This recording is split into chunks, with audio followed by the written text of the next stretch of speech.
Hello, gorgeous soul. Welcome to your 2020 astrology. It's extraordinary, it's full on, it's intense, it's wild, isn't it?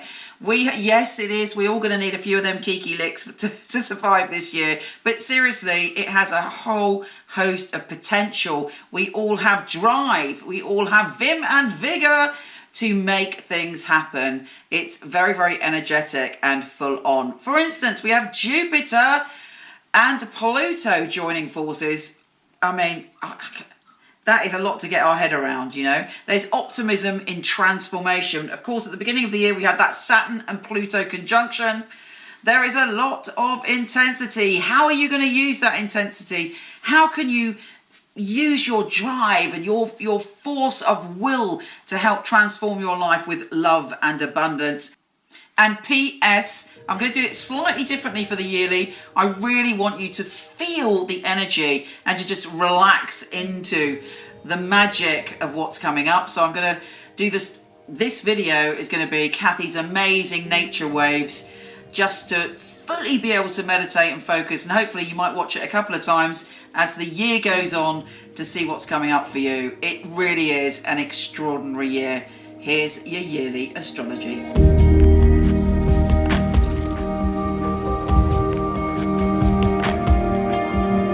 Aquarius, this could be one of the most magical years of your life. On top of that, you are coming to the end of a cycle. All of this year, it's like you're clearing out the past, you're clearing out the baggage, you're clearing out the karma and any experiences that no longer serve you, that no longer help you take your soul forward. And it's very, very intense. There's likely to be meetings with people that you have had a past life connection with. You're dealing with all sorts of karma, but that also means, thanks to Jupiter, that you could be getting a huge reward for all of the love and generosity of spirit you've put out there. Let's start at the beginning with the Saturn and Pluto conjunction. It is full on. Saturn is the Lord of responsibility and Pluto is the Lord of transformation. It's about change, endings, and responsibility.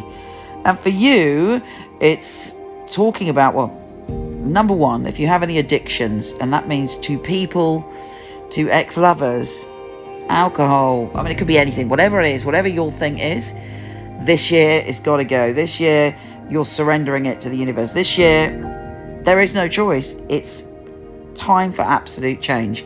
It's time for a rebirth. And even if you want to hang on to those bad habits or those bad people, the universe has other plans for you. And there will be a moment of transformation one way or another. As I say, though, Jupiter is there, so it's likely that there's more of a positive flavour than traditionally when Saturn and Pluto come together, and later on Mars and Pluto. Now, of course, this hasn't happened. The Saturn and Pluto hasn't happened for 500 years. And Saturn, Pluto and Jupiter in Capricorn hasn't happened for about 800 years, I believe. So it's interesting, it's intense, it's unusual, it's a one-off. And the good news is Mercury and the Sun on the 12th and 13th are helping us process and be positive and look at what we need to shift. Now, Mercury, the planet of communication, enters your sign on the 16th of January. So your words are spells. You have the magic to communicate, and what you think and what you believe is empowered and is the fuel that will lead you to your destiny. So what are you thinking? What are you believing? How can you turn that to your advantage? You're super psychic this year, and it's like life-changingly psychic. So do trust your intuition as well.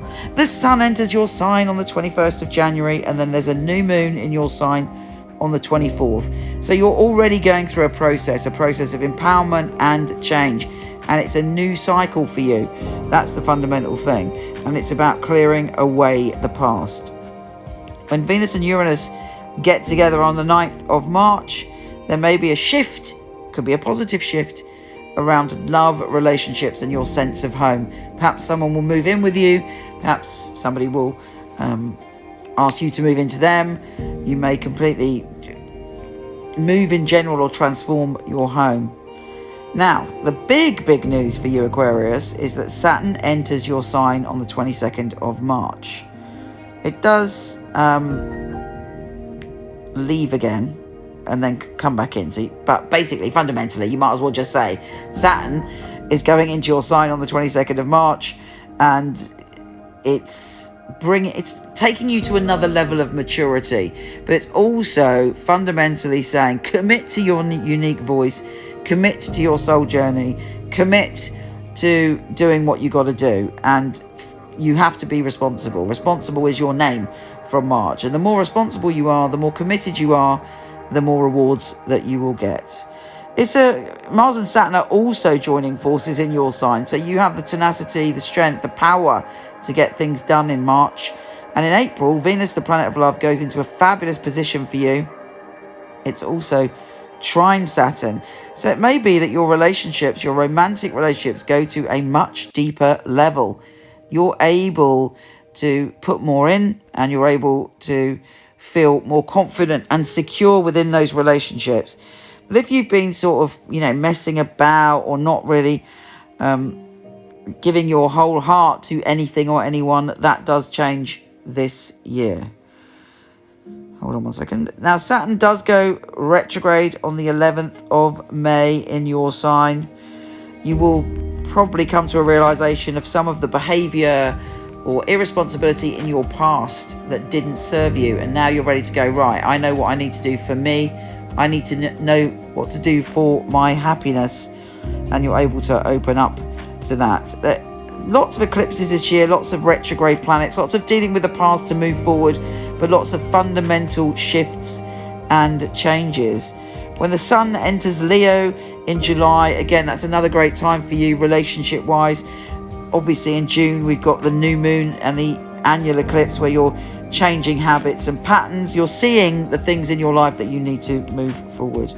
The full moon in your sign on the 3rd of August is a peak experience. All of those intuitions, all of those, you might have some strange and mysterious coincidences, and mixing with people that you just have this really intimate bond with, and you can't really explain it.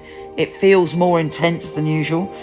This should come to a peak on the 3rd of August, where you suddenly, your intuition is on fire and you see which direction that you need to go in. It might be quite emotional for you, the 1st of August.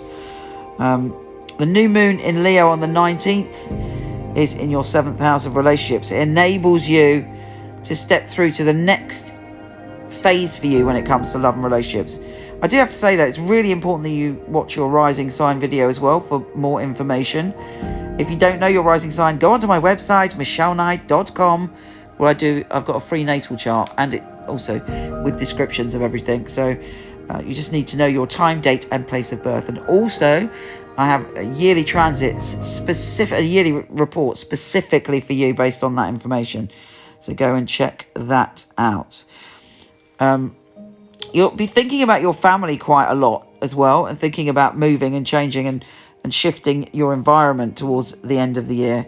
And you're like wanting change, actually wanting to be higgy and comfortable, and there may be a surprise move or a surprise moving in or moving out of somebody close to you.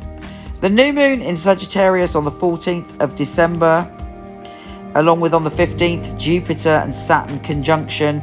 There's a whole revelation about who you mix with and what you want to do. You might decide to do something online which pushes your agenda but totally changes the way that your online presence is.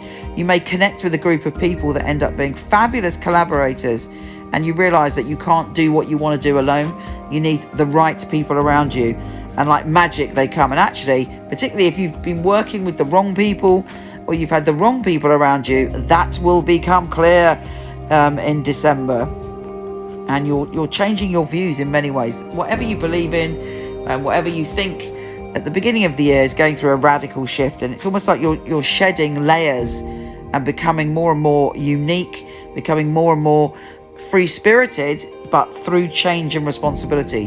So even though that sounds like a contradiction, that's how you're going to free yourself, through being responsible.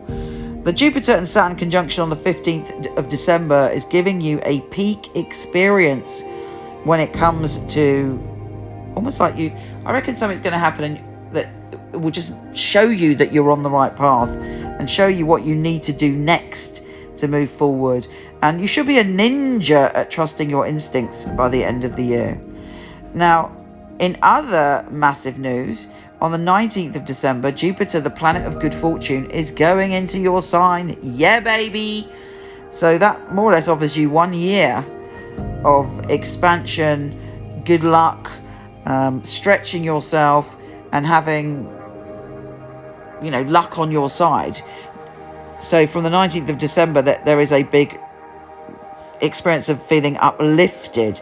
Of course, we do have Saturn there, so to make the most of this good fortune, again, boring as it may sound, it's all about being personally responsible, taking responsibility for your life, taking responsibility for your actions, and choosing to commit so that you can do the work to get the rewards and the results.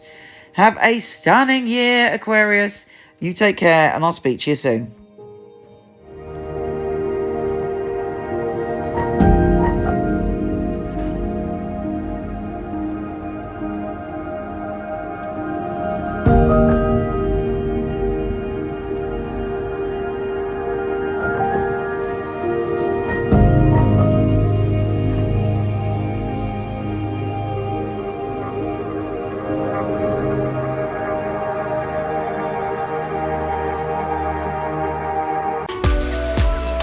If you want to check out your written monthly, weekly, yearly astrology, pop over to my website, michelleknight.com.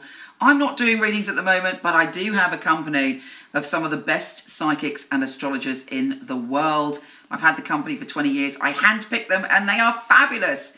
So I'm going to start to show you, starting now, their little videos on here. Hi, I'm Seven, a spiritual medium psychic. When I'm communicating messages from spirit to you, I'm also looking at the evolution of where you're going in your life and your journey. I'm answering questions, but then also looking at the wider reasoning around what's happening as well. What I always do is give the truth, because I'm giving the information that's coming through for me. And so sometimes that comes across to some people that could be quite harsh, or they want me to change information. That's not what this is about. This is about what's coming through from spirit. But ultimately, a reading with me is there to help. Most of the time, I don't remember the readings right after, because it's not myself, as in Seven, giving that. It's actually coming from spirit. This work is incredible, it's joyful, it means so much that I'm able to give that gift to somebody that ultimately is going to better their life.